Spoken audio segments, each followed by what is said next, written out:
Oi, pessoal do Bíblia, tudo bem com vocês? Hoje estamos aqui mais um dia na nossa leitura de toda a Bíblia em um ano. Hoje nós vamos ler o livro de Isaías, no capítulo 23 e 24 e Apocalipse 15. Vamos lá? Deus, eu quero te agradecer, Senhor, pelo conforto que existe nos teus braços de amor. Obrigada, Deus, porque o nosso coração encontra abrigo em você. Deus, toda a nossa ansiedade, todas as nossas dúvidas, todas as nossas incertezas, quando elas são apresentadas a você, Criador dos céus e da terra, isso não se torna algo tão desafiador ou tão gigante quanto parece, porque o Senhor nos pega no colo e nos leva para um lugar onde a gente pode ver tudo isso da sua perspectiva, Deus. E eu te agradeço, Senhor, porque no dia de hoje o Senhor está nos tomando nos teus braços de amor. Senhor, eu quero te pedir uma gentileza, que o Senhor abrace com o fogo da tua presença quem está ouvindo agora, e que toda incerteza, toda dificuldade, tudo aquilo que parece humanamente impossível possa ser desfeito pelo teu poder na vida dessa pessoa. Pai, eu peço que esse dom, o dom da fé, possa operar na vida de quem está ouvindo esse podcast no dia de hoje, e que essa pessoa possa trazer à existência aquilo que ainda não existe por causa da fé em você, Jesus, na fé que nós depositamos no autor e consumador da nossa fé, naquele que diz que todas as coisas serão restauradas através dele. Por isso, Senhor, essa situação adversa, essa situação que parece impossível, que ela possa encontrar solução em você. Obrigada, Senhor, pelo calor da tua presença que nos envolve no dia de hoje. Toma-nos pela mão, nos guia na leitura de hoje. Fale conosco, Espírito Santo. Nós precisamos de você. Em nome de Jesus. Amém. Isaías 23. Advertência contra Tiro. Plantei navios de Tarsis, pois Tiro foi destruída e ficou sem nenhuma casa e sem porto. De Chipre veio a você essa mensagem. Fiquem calados, habitantes das regiões litorâneas, e vocês, mercadores de Sidom, enriquecidos pelos que atravessam o mar e as grandes águas. O trigo de Sior e a colheita do Nilo eram a sua renda, e vocês se tornaram o suprimento das nações. Envergonhe-se, Sidom, pois o mar, a fortaleza do mar, falou: não estive em trabalho de parto, nem dei à luz, não criei filhos e nem eduquei filhas. Quando a notícia chegar ao Egito, ficarão angustiados com as novidades de Tiro. Cruzem o mar para Tarsis, planteiem vocês, habitantes das regiões litorâneas. É esta a cidade jubilosa que existe desde tempos muito antigos, cujos pés a levaram a conquistar terras distantes? Quem planejou isso contra Tiro, contra aquela que dava coroas, cujos comerciantes são príncipes, cujos negociantes são famosos em toda a terra? O Senhor dos Exércitos o planejou para abater todo orgulho e vaidade e humilhar todos os que têm fama na terra. Cultive a sua terra como se cultivam as margens do Nilo, ó povo de Tarsis, pois você não tem mais porto. O Senhor estendeu a mão sobre o mar e fez tremer seus reinos. Acerca da Fenícia, ordenou que as suas fortalezas sejam destruídas e disse: você não se alegrará mais, ó cidade de Sidom, virgem derrotada. Levante-se, atravesse o mar até Chipre, nem lá você terá descanso.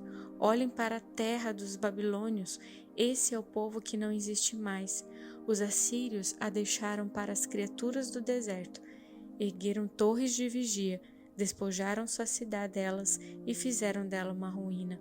Planteiem vocês, navios de Tarsis, destruída está a sua fortaleza. Naquele tempo, Tiro será esquecida por 70 anos, o tempo da vida de um rei. Mas no fim dos 70 anos, acontecerá com Tiro o que diz a canção da prostituta. Pegue a harpa, vá pela cidade, ó prostituta esquecida. Toque a harpa, cante muitas canções para se lembrarem de você. No fim dos 70 anos, o Senhor se lembrará de Tiro. Esta voltará ao seu ofício de prostituta e servirá a todos os reinos que há na face da terra. Mas o seu lucro e a sua renda serão separados para o Senhor. Não serão guardados nem depositados. Seus lucros irão para os que vivem na presença do Senhor, para que tenham bastante comida e roupas finas. Isaías 24. Vejam, o Senhor vai arrasar a terra e devastá-la, arruinará sua superfície e espalhará seus habitantes. Será o mesmo para o sacerdote e o povo, para o senhor e o servo, para a senhora e a serva, para o vendedor e o comprador, para quem toma emprestado e quem empresta, para o devedor e o credor. A terra será completamente arrasada e totalmente saqueada. Quem falou esta palavra foi o Senhor. A terra seca-se e murcha, o mundo definha e murcha, definham os nobres da terra. A terra está contaminada pelos seus habitantes, porque desobedeceram às leis, violaram os decretos e quebraram a aliança eterna. Por isso, a maldição consome a terra e seu povo é culpado. Por isso, os habitantes da terra serão consumidos pelo fogo, ao ponto de sobrarem pouquíssimos. O vinho novo vai-se e a videira murcha. Todos os que se divertiam gemem. O som festivo dos tamborins foi silenciado. O barulho dos que se alegram parou. A harpa cheia de júbilo está muda. Já não bebem vinho entoando canções. A bebida fermentada é amarga para os que a bebem. A cidade vã está em ruínas. A entrada de cada casa está fechada. Nas ruas clamam por vinho. Toda a alegria chegou ao fim. Toda a celebração foi eliminada da terra.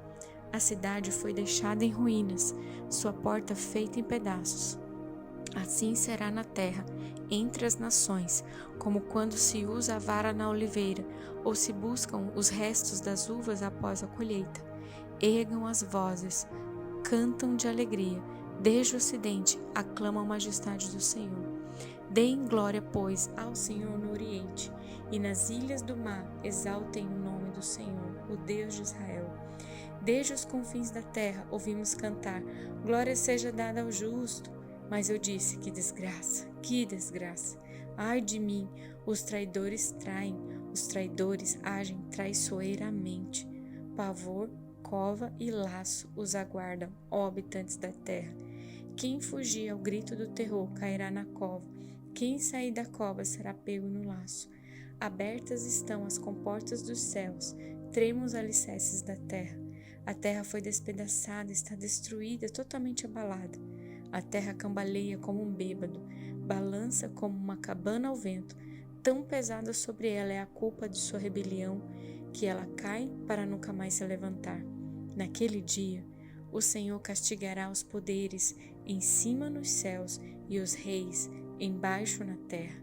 Eles serão arrebanhados como prisioneiros numa masmorra, trancados numa prisão e castigados depois de muitos dias. A lua ficará humilhada e o sol envergonhado, pois o Senhor dos Exércitos reinará no Monte Sião e em Jerusalém, glorioso na presença de seus líderes. Apocalipse 13. Depois vi um monstro que subia do mar. Ele tinha 10 chifres e 7 cabeças, uma coroa em cada um dos chifres e nomes, que eram blasfêmias escritos nas cabeças. O monstro que vi parecia um leopardo. Os seus pés eram como os de um urso e a sua boca era como a de um leão. E o monstro, o dragão, deu o seu poder, o seu trono e grande autoridade. Uma das cabeças do monstro parecia que tinha recebido um golpe mortal, mas a ferida havia sarado. O mundo inteiro ficou admirado e seguia o monstro. Todos adoravam o dragão, porque ele tinha dado a sua autoridade ao monstro.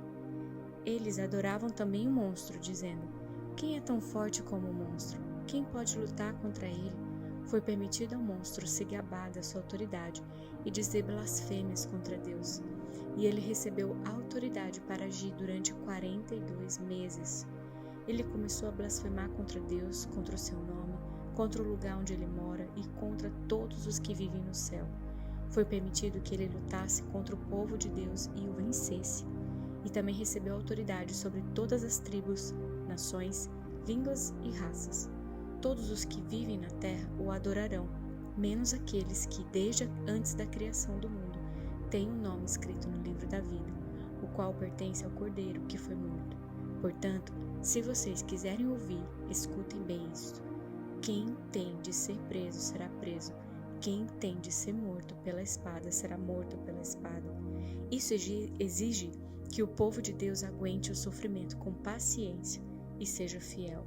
Então eu vi outro monstro que subiu da terra. Ele tinha 2 chifres, parecidos com os de um carneiro, mas falava como dragão. Usava toda a autoridade do primeiro monstro na sua presença. Forçava a terra e todos os que moram nela a adorarem o primeiro monstro, aquela cuja ferida mortal havia sido curada. Esse segundo monstro fez coisas espantosas. Fez com que caísse fogo do céu sobre a terra, na presença de todas as pessoas, e enganou todos os povos da terra, por meio das coisas que lhe foi permitido fazer na presença do primeiro monstro. O segundo monstro disse a todos os povos do mundo que fizesse uma imagem em honra ao outro monstro, que havia sido ferido pela espada e não havia morrido. O segundo monstro recebeu o poder de soprar vida na imagem do primeiro, para que ela pudesse falar e matar todos os que não a adorassem. Ele obrigou todas as pessoas importantes e humildes, ricas e pobres, escravas e livres, a terem um sinal na mão direita ou na testa. Ninguém podia comprar ou vender, a não ser que tivesse esse sinal, isto é, o nome do monstro ou o número do nome dele. Isso exige sabedoria. Quem é inteligente pode descobrir o que o número do monstro quer dizer, pois o número representa o nome de um ser humano. O número é 666. Glória a Deus por essa leitura do dia de hoje.